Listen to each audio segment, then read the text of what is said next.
เด้อพี่น้องมากินตำมะฮุ่งน้ำข่อยเด้อข่อยเราเฮ็ดนั่นเฮ็ดนี่ไปเราจนมาฮอด6 โมงแรงพี่น้องเอ้ยยังบ่กินข้าวเฮ็ดหันเฮ็ดนี่ก็ลืมให้เราไปกินตำมะฮุ่งของบ้านนอกบ้านนาเฮานี่ล่ะนี่ลาวเฮาน่ะคนลาวคนเอเชียอีสานเฮามันกินกับพี่ข้าวออกลายดอกมันสิกินบ่หมดตั้งไว้นี่ปกเอาไว้นี่ไปใส่พี่น้องเอ้ยมากินน้ำข่อยเด้อเจ้าเบิ่งแน่นี่เบิ่งเด้อกะซีเบิ่งแน่ป้าน้อยเป็นเพียงข่อยจังอันคำแล้วข่อยก็งมออกมาออกนะพวกเจ้านะให้พวกเจ้าเบิ่งมากท่านทินหมากเกษตรข่อยหนาวเลยเดียวนี้เพียงกะสิกู้เขามาเมดแล้ว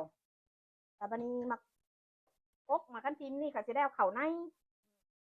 มันเป็นหมากเลยพี่น้องมันสิเป็นหมากเลยกว่านี้สิได้มันนี่ถ้าเป็นเมืองนาฮ้อนนะคะผู้ทางกินแล้วเบิ่งในหมากมันนี่เบิ่งในเฮยกะซี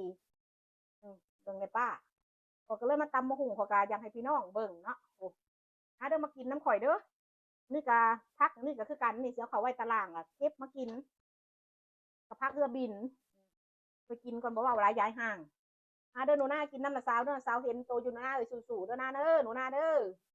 สาวก็เบิ่งโตมีแต่เท่านั้นแหละสาวก็บ่อยากว่าลายนะสาวเป็นตัวเจ็บตัวปวดก็ดี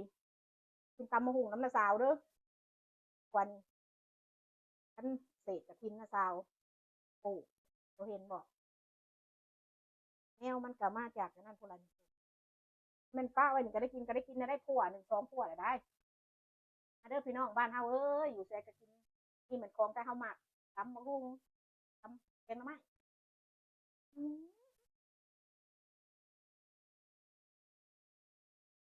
แต่ว่าแต่ที่มึงกินน้ำกูบ่ได้มันเถอะ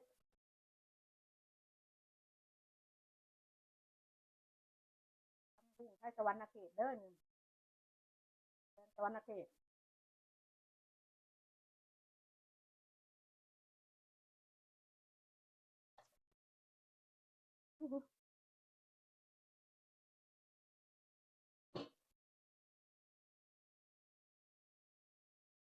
ถ้าว่าขอกินหมักเหลืองปีนึงได้กินดีแต่ว่าอิ่มเป้งไว้ปลูกซื้อกินพี่น้องเลยจ้ะ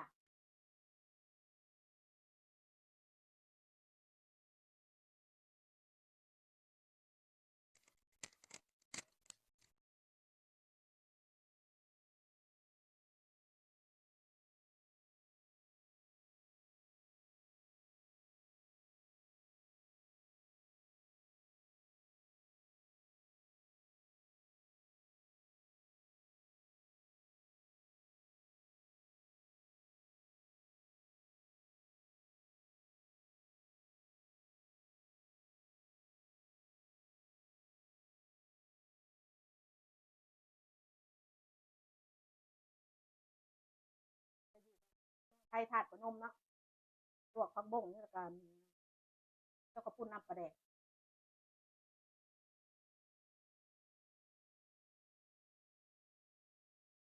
ปลาแดกมาก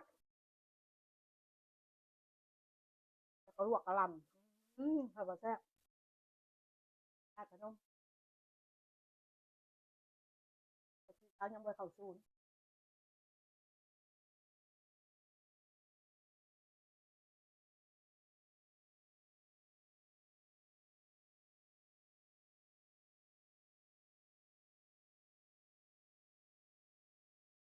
แต่หูคนนั้นลืมกินข้าวเนาะยิบนะให้มียิบไปยิบมาเลยทำบูเหมือนประเภทพี่น้องค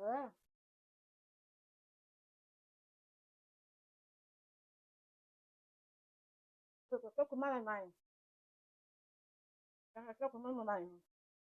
ๆบุ้งพี่น้องเก็บคุณมาใหม่ๆใหม่ๆอย่างว่าแต่กระต้มใหม่ๆ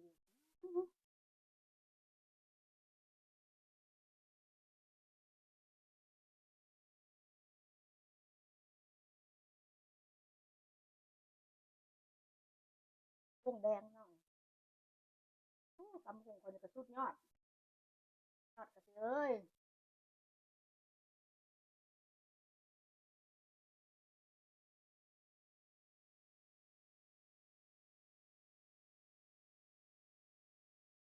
ดอกมันก็ได้พี่น้องดอกมันก่อนดอกมันคันทิม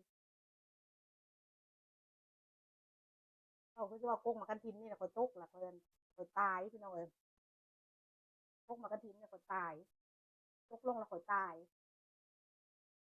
ตายบ่ได้ฮู้เมื่อเผื่อพันจังล่ะ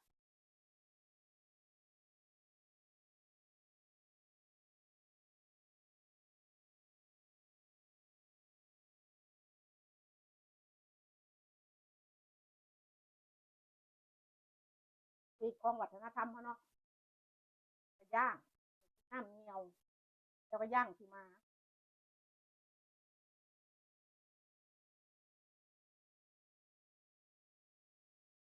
ย่างที่มากินน้ำเนียวไม่เท่า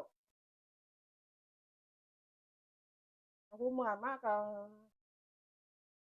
พ่อแม่บอกว่าก๊กนี่มึงตกก๊กนั่นมึงตกก็เฮาบ่จักไปหน่อยสมองเคลื่อนทั้งไปนำพ่อนํแม่ซื่อๆพ่อแม่ไปสอนขวัญกับบ้านเฮาเนาะไปสอนขวัญมา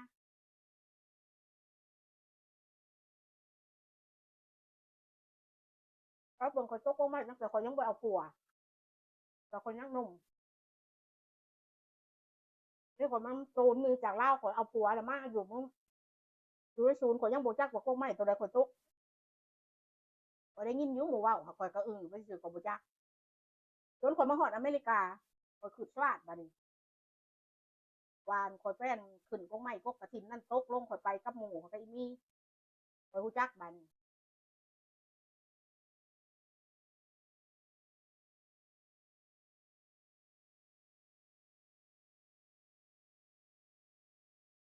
อันนี้อีนี่เว้าข่อยพังว่ายังพอไปโจมมาข่อยแต่เข้าตะกี้เพิ่นยังบ่บวชมันยังพออีนี่น่ะพอจะหลับได้โดยเป็นตะวันชั้นผ้าโจมเขามาหาใครแม่กันก็ตายแหละข่อยได้เพิ่นดึงมาว่ะข่อยยังบ่จักข่าวเดี๋ยวนี้อีนี่เว้าข่อยก็ซื่อๆข่อยก็มีแต่ฮู้จักในอีนี่ว่าเพิ่นเอาเข้ามาข่อยบ่จัก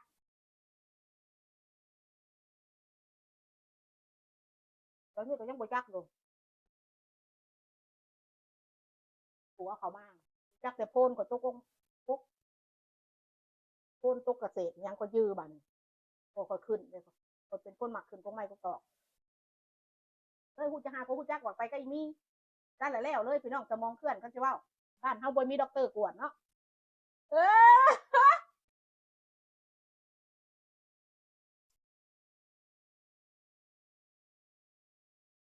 ยังดีฮู้จักอีพ่ออีแม่คันบ่จักอีพ่ออีแม่แฮงสินะ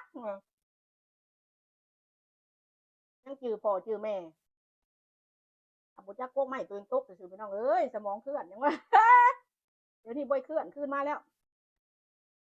เอาเด้ออยู่ดีไม่แห้งทุกผู้ทุกคนเด้อหมู่คู่เอ้ยผู้ใดมาติดตามก่อนก็ได้ขอมขอบใจเมื่อผู้คน